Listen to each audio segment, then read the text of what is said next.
नमस्कार दर्शक बंधु, आज हूँ 20 अक्टोबर 2025। चलतु देखने आज सकाल किसी गुरुत्वपूर्ण खबर। जदि पर्यंत वीडियो को लाइक करना वीडियो को लाइक करने सह चैनल को सब्सक्राइब करी कमेंट माध्यम जानतु आपण मैंने क्यों जिला देखुं जहाद्वारा यह गुरुत्वपूर्ण खबर आपण मान पाखे सर्वप्रथम पहुंचार। नंबर 1 भारतीय पाणीपाग विभाग आईएमडी अनुଯାୟୀ अक्टोबर 21 तारिख में बंगोपसागर एक लघुचाप सृष्टि होबार संभावना रही। यह दृष्टि रखी ओडिशार विभिन्न जिला आगामी 3 दिन वर्षा और वज्रपात सतर्कता जारी कर रविवार मध्याह्न बुलेटिन आईएमडी सूचना देते दक्षिण अंडमान सागर और पार्श्ववर्ती दक्षिण पूर्व बंगोपसागर उपरे एक घूर्णिबलय सृष्टि होती। प्रभाव में अक्टोबर 21 बेल को दक्षिण पूर्व बंगोपसागर लघुचाप सृष्टि हो। यह पश्चिम उत्तर पश्चिम दिग को गति कर परवर्ती 48 घंटा मध्य दक्षिण बंगोपसागर मध्यभाग और पश्चिम मध्य बंगोपसागर एक अवपात परिणत होबार संभावना रही। आईएमडी कहवा अनुसार अक्टोबर 19 ରୁ 21 तारिख पर्यंत राज्यर विभिन्न अंचल वज्रपात सहित 30 ରୁ 40 किलोमीटर बेगर पवन संभावना रही।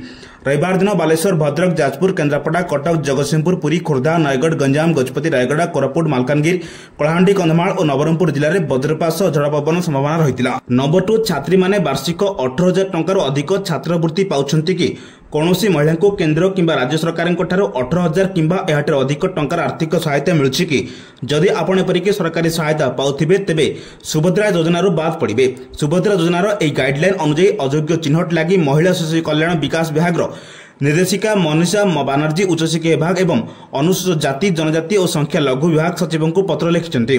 उक्त पत्र उल्लेख कर सुभद्रा नियमावली अनुसार यह योजना अधीन योग्य होगापी हिताधिकारी बयस 21 वर्ष किंबा ताठर अधिक एवं 60 वर्ष कम होता आवश्यक। नंबर 3 आलोकर पर्व दीपावली राज्य सरकार सरकारी छुट्टी घोषणा कर राज्य में समस्त शिक्षानुष्ठान को छुट्टी घोषणा कर सरकार। आसंता सोमवार राज्यर समस्त सरकारी अनुदान प्राप्त और घरोई विद्यालय गुड़िक बंद रही विद्यालय गणशिक्षा विभाग सूचना देछि। राज्य सरकार उच्च शिक्षा विभाग दीपावली सरकारी छुट्टी घोषणा कर विभाग पक्षर कहुई दीपावली अवसर में आसंता सोमवार और मंगलवार 2 दिन अक्टोबर 20 और 21 में समस्त कॉलेज छुट्टी रहिबो। मात्र नुआपड़ा जिलार उपनिर्वाचन थिबारु ए नियम लागू हेबो नाही। सूचनायोग्य राज्य सरकार घोषणा अनुसार आसंता सोमवार और मंगलवार 20 और 21 तारिख 2 दिन दीपावली छुट्टी रहिबो, किंतु आसंता 25 तारिख चतुर्थ शनिवार होइतिबा सत्वे एही दिन छुट्टी हेबो नाही। 20 तारिख दिन दीपदान एवं पया श्राद्ध पाळिबाकू मुक्तिमंडप पंडित सभा पक्षरु कुहाଯାଇଛି। सरकार 21 तारिख परिवर्ते 20 तारिख को छुट्टी घोषणा करबाकू दाबी होइतिला। नंबर 4 ग्रामांचल रे सुशासन को आहुरी दक्ष और सुदृढ़ करबा पई मुख्यमंत्री मोहन चरण माझी आज लोकसेवा भवन ठारे आभासी माध्यम राज्यर 471 ग्राम पंचायत कार्यालय को भूमिपूजन एवं अंत्योदय गृह योजना प्रथम किस्ती बंटन करछन्ती। सूचनायोग्य नुआपड़ा और कलाहांडी जिला व्यतीत राज्यर 28 जिले में 471 ग्राम पंचायत कार्यालय भित्तिप्रस्तर स्थापन करा सहित 48,693 जन हिताधिकारी को अंत्योदय गृह योजना प्रथम किस्ती बाबद 40,000 टंका लेखाएं सहायता प्रदान कर अवसर में मुख्यमंत्री कहिथिले गरीब लोकों बासगृह चलित वर्ष मार्च 30 तारिख में आम सरकार राज्य में अंत्योदय गृह योजना शुभारंभ करते। योजना 2024-25 रु 27-28 आर्थिक वर्ष मध्य 7,550 कोटी टंका व्यय बराद कर 5 लाख घर निर्माण कर। नंबर 5 भुवनेश्वर भली कटक रे भी बाण फुटा 2 घंटा अनुमति प्रदान मिली। दीपावली राति 9टा पर कटक सहर आतशबाजी फुटा जाउथिबा लोकों विरुद्ध में कठोर कार्यानुष्ठान ग्रहण करने को कमिशनरेट पुलिस पक्षर चेतावनी देइछन्ते। सहरवासी को केवल संध्या 7टा रु राति 9टा मध्य बाण फुटाइबा अनुमति दी जाइछि। एसहित काली पूजा मंडप एवं संवेदनशील अंचल पुलिस उपस्थिति कड़ाकड़ी कहिसेंति कटक डीसी ऋषिकेश खिलार। सेहीपरि सहरवासी को निर्धारित समय एवं सुरक्षा निर्देशावली पालन करने को अनुरोध कर लोक मैंने पिलामानक ठारू दूर में बाण रखिबा एवं केवल सुरक्षित खोला स्थान में बाण फुटाइबा उचित बोली परामर्श दी जाइछि। तेबे यह निर्देशावली उल्लंघन करुवा लोकों विरुद्ध में उपयुक्त कार्यानुष्ठान ग्रहण कर डीसीपी प्रकाश कहते। नंबर 6 दीपावली अवसर में रामनगर अयोध्या पुणी एक नुआ रेकर्ड सृष्टि करने को जाउछि। आज अयोध्या एका सांगरे 26 लाख अधिक दीपरे आलोकित कर रामक पीठ और चौधरी चरण सिंह हाट समेत 56टी प्रमुख घाट प्रस्तुत कर दीपावली सजे होइछि सारा सहर।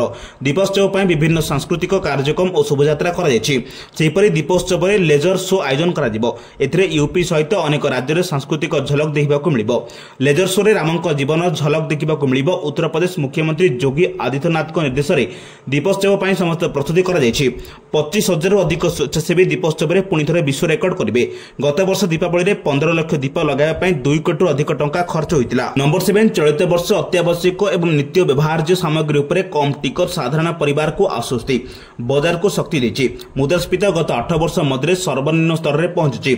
सीपीआई मुद्रास्फीति मात्र 1.54% रे पहुंची बेले खाद्य मुद्रास्फीति नकारात्मक -2.3% होइछि। जीएसटी हार ह्रास पाइबा सह मूल्य कमी क्रय शक्ति वृद्धि पाइछि।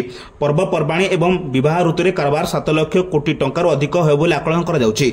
जीएसटी संचयर लाभ उठाइबा ग्राहक मानक मध्य आग्रह बढ़िबारु डिजिटल पेमेंट 10 गुण वृद्धि पाए 21 सेप्टेम्बर 1.18 लाख कोटी टंकार 22 सेप्टेम्बर 11.31 लाख कोटी टंकार पहुंची। दिल्ली भली शहर में उत्सव विक्रय 75,000 कोटी टंका थिबा आकलन करा जायछि। नंबर 8 मुख्यमंत्री मोहन चरण माझी आज राज्यवासी को दीपावली शुभेच्छा जणाई एक सुरक्षित एवं सबुज दीपावली पालन पर निवेदन करिसेंति। मुख्यमंत्री कार्यालय सीएमओ एक्स हैंडल रे शेयर करा जायथिबा एक वीडियो वार्ता मुख्यमंत्री कहिसेंति आलोक एवं आनंदर पर्व दीपावली अवसर में राज्यवासी को मोर शुभेच्छा एवं शुभकामना जनाऊँगी। ज्ञानर आलोक मनीष को अज्ञानर अंधकार रक्षा करे। दीपावली पर्व आमको नूतन आशा स्वप्न और लक्ष्य सहित एक सुंदर एक समृद्ध भविष्य को स्वागत करने को उत्साहित करे। एही वर्ष प्रकृति एवं परिवेश को सम्मान दे एक प्रदूषण मुक्त एवं सबुज दीपावली पालन करने मुख्यमंत्री मोहन माझी आह्वान देते। नंबर 9 दिल्ली एनसीआर रे वायु प्रदूषण स्थिति चिंताजनक रूप नहीं। राजधानी साधारण एयर क्वालिटी इंडेक्स 286 पहुंचे जहां दुर्बल वर्ग में पड़ुछि। आनंद विहार 425 AQI अति खराब वर्ग में पहुंची। दिल्ली में पुणी बाण फुटाइबा उपर कटकणा जारी कर दीपावली पूर्व वायु गुणवत्ता गुरुतर होगा आरंभ होइछि। दिल्ली प्रशासन कड़ा नियम लागू करने प्रस्तुत होउछि और जनसाधारण को सतर्क रहने को अनुरोध करपटे सुप्रीमकोर्ट दिल्ली में 18 ରୁ 21 अक्टोबर धरी सीमित सबुज बाण बिक्री और व्यवहार को अनुमति देते। फल बाण दोकान गुड़िक प्रबल भिड़ देखा मिली। तेज पेट्रोलिंग दल गठन कर नियम उल्लंघन कर दोकानी नजर रखी पुलिस। नंबर 10 आसंता काली दीपावली पया श्रद्धालु माने श्रीक्षेत्र में काउरिया काठी जाली बड़ बड़िया डाकिबे। सिंहद्वार निकट में काउरिया काठी जाली बड़ बड़िया डाकिबा पई 4टी स्थान निरूपण करा जायछि। 20 एवं 21 तारीख 2 दिन पर व्यवस्था कर तेज सिंहद्वार प्रबल भक्तों समागम को देखि सुरक्षा दायित्व में 28 प्लाटून फोर्स पुलिस 4 जन अतिरिक्त एसपी 15 डीएसपी 14 जन इंस्पेक्टर मुतयन हेबे। पुरी पुलिस पक्षर भक्तों सुरक्षा श्रृंखलित भाव बड़ बड़िया डाकिबा व्यापक व्यवस्था कर मार्केट छक ठारू नो वेहिकल जोन कर सूचना रही। भोर 4 ରୁ राति 10टा जाए लागू हेब ट्राफिक कटकणा। नंबर 11 एवं बिहार मैदान में चली संघर्ष। सीट शेयरिंग टणाउटणा एवं भी जारी रही बेले बिहार विधानसभा निर्वाचन पर प्रथम पर्याय भोट नवेम्बर 6 तारिख में होगाकू जाउछि। या पूर्व एवं समस्त दल सेमानकर प्रचार को जोरदार करुछंती। बीजेपी नेतृत्वाधीन एनडीए बिहार प्रचार को मैदान को ओह्लाइबा नै सब प्रस्तुति कर सारिछि। बीजेपी एवं जेडीयू समान संख्यक आसन में प्रतिद्वंदिता करुछंती। तेणु बीजेपी प्रचार मॉड्यूल बहुत स्पष्ट एवं आकर्षणीय मन होउछि। बिहार में विजय पर प्रचार करने बीजेपी एर सांसद एवं मुख्यमंत्री मानक प्रार्थी करिछि। एही समय प्रधानमंत्री मोदी एवं केंद्रीय गृहमंत्री अमित शाह मध्य बिहार में अनेक रैली एवं साधारण सभा करिबारे कार्यक्रम रही। प्रधानमंत्री मोदी निजे बिहार में बीजेपी विजय पर लोगों को संबोधित करिसेंते। नंबर 12 ट्रेन ट्रैक उपरे पड़िला बड़ बड़ पत्थर खंड। पुणी ट्रैक रे पत्थर पड़िबा जोगु अटकिला ट्रेन। आंध्र ओडिशा छत्तीसगढ़ को संजोग करथिबा विशाखापट्टनम किरांडुल केके रेलपथ में घटी अघटन। रेल धारणा उपर पत्थर खंड पड़ा फल किरंडोल विशाखापट्टनम पैसेंजर ट्रेन बातिल कर रेल विभाग पक्ष उद्धार कार्य जारी रही। नंबर 13 ओडिशा रे पूर्व सरकार देथिबा हिताधिकारी तालिका अनुसार केंद्र सरकार घर बाबद अनुदान जोगाई देथिले, किंतु एबे देखा देछि लोक पूर्व भली दुर्नीति स्थिति रहउचंती। भंगा और कणा चालाचपर घरे पाल राणी रहउचंती। एथिरु जालियाती रे गंध स्पष्ट होउछि। एणु स्वल्प मूल्यर गृह योजना रे घर पाइतिबा एवं पाउथिबा हिताधिकारी कागजपत्र टिकिनिकी जांच हेब। जालियाती करी घर पाइथिले दृढ़ कार्यानुष्ठान नियाजिब। अन्यारे बा काहारी को घर मिलिबनी किंबा केही न्यायोचित अधिकार वंचित हेबे नै बोली गृह निर्माण और नगर उन्नयन विभाग डॉक्टर कृष्णचंद्र महापात्र कहिसंती। अपरपक्ष हिताधिकारी सहज ऋण व्यवस्था पई एचडीएफसी बैंक सह नगर उन्नयन विभाग बुझामण पत्र स्वाक्षरित होइछि। ठीक कागजपत्र दाखल रे 4 ରୁ 5 दिन भितर ऋण प्रदान व्यवस्था होइछि। आज भुवनेश्वर महानगर निगम बीएमसी पक्षरु एकाम्र हॉल परिसर रे स्वल्प मूल्य गृह योजना रे आवासिक प्रकल्प हिताधिकारी को लॉटरी जरिए घर आवंटन कर सालिया साहि रे 274 जन हिताधिकारी एही तालिका रहिते बेले आज 42 जन हिताधिकारी लॉटरी जरिए घर पाइछंती। बुध विहार और अन्य जगह घर मध्य ଦିଆଯାଇଛି। ନମ୍ବର 14 ଦକ୍ଷିଣ ପୂର୍ବ ବଙ୍ଗୋପସାଗର ଉପରେ ସକ୍ରିୟ ରହିଛି ଘୂର୍ଣ୍ଣିବଳୟ।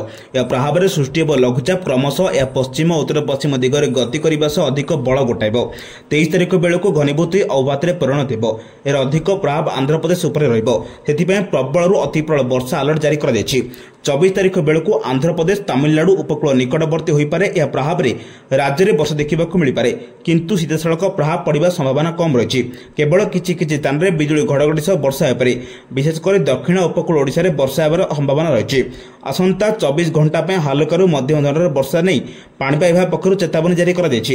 ବାଲେଶ୍ୱର, ଭଦ୍ରକ, ଯାଜପୁର, କେନ୍ଦ୍ରାପଡ଼ା, ଜଗତସିଂହପୁର, ପୁରୀ, ଖୋର୍ଦ୍ଧା, ନୟାଗଡ଼, ଗଞ୍ଜାମ, ଗଜପତି, କନ୍ଧମାଳ, କଳାହାଣ୍ଡି, ରାୟଗଡ଼ା, କୋରାପୁଟ, ନବରଙ୍ଗପୁର ଓ ମାଲକାନଗିରିକୁ ବଜ୍ରପାତ ନେଇ ଆଲର୍ଟ ଜାରି କରାଯାଇଛି। ନମ୍ବର 15 ଦୀପାବଳିକୁ ଆଉ ଗୋଟିଏ ଦିନ ମାତ୍ର ବାକି ରହିଛି। ଏହାକୁ ଓଡ଼ିଶାରେ ପୟା ଶ୍ରାଦ୍ଧ ଭାବରେ ପାଳନ କରାଯାଏ।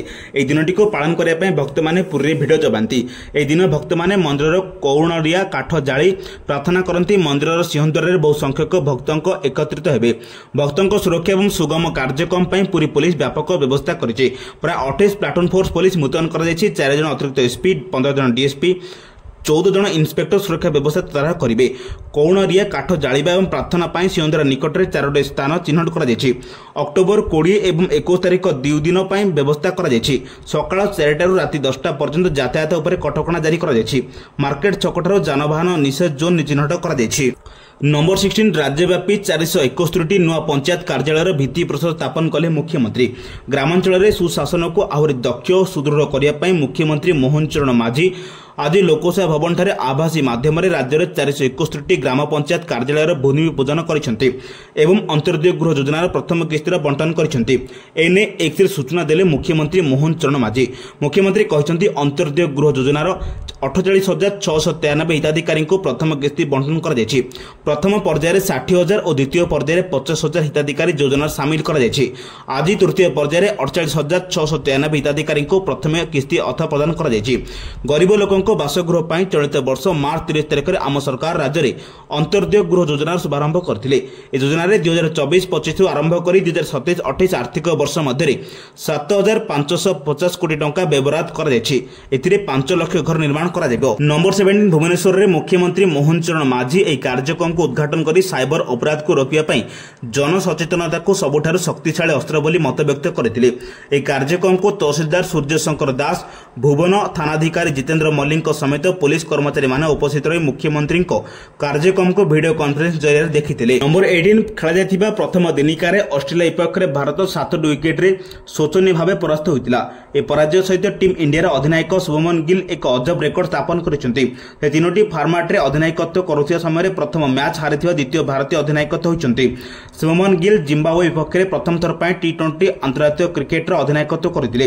ତାଙ୍କ ଅଧିନାୟକତ୍ୱରେ ଭାରତ 2024 ଜୁଲାଇ 6 ତାରିଖରେ ଖେଳାଯାଇଥିବା ମ୍ୟାଚ୍ରେ ପରାସ୍ତ ହୋଇଥିଲା। ଟେଷ୍ଟ କ୍ରିକେଟରେ ଶୁଭମନ ଗିଲ୍ଙ୍କ ଅଧିନାୟକତ୍ୱରେ ଭାରତ ସେହି ବର୍ଷ ଆରମ୍ଭରେ ଇଂଲଣ୍ଡ ବିପକ୍ଷରେ ପରାସ୍ତ ହୋଇଥିଲା। ସେହିପରି ଆଜି ଅର୍ଥାତ୍ ଅକ୍ଟୋବର 19 ତାରିଖରେ ସେ ଦିନିକିଆ ଫର୍ମାଟରେ ଅଧିନାୟକତ୍ୱ ଡେବ୍ୟୁରେ ପରାଜୟର ସମ୍ମୁଖୀନ ହୋଇଥିଲେ।